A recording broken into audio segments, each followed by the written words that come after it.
Kecelakaan bus akap PMTO dan trailer di Jalintim Muba, sopir asal Sumut meninggal.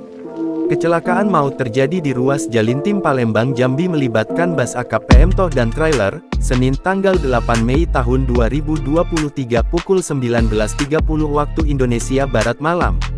Dilaporkan sopir trailer Dedi Susanto, 51, meninggal di lokasi dan 16 penumpang terluka dalam kecelakaan di Desa Tanjung Kerang Kecamatan Babat Supat Kabupaten Musi Banyuasin, Muba.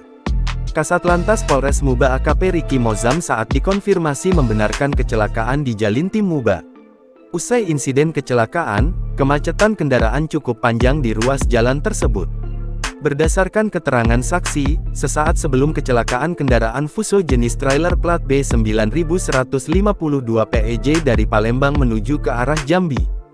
Namun ketika di TKP Fuso menikung kena bagian samping kanan bus dengan plat PMTO BG7000NL. Kasat menambahkan, untuk proses evakuasi terpaksa menggunakan alat berat sebab Fuso bermuatan besi. Sedangkan untuk arus lalu lintas selama proses evakuasi akan sistem buka tutup. Sedangkan untuk korban meninggal dunia yakni Dedi Susanto, 51, warga Sumatera Utara dan sudah diberangkatkan ke rumah duka. Kemudian untuk 16 penumpang bus yang mengalami luka-luka sudah kembali melanjutkan perjalanan dengan bus yang lainnya.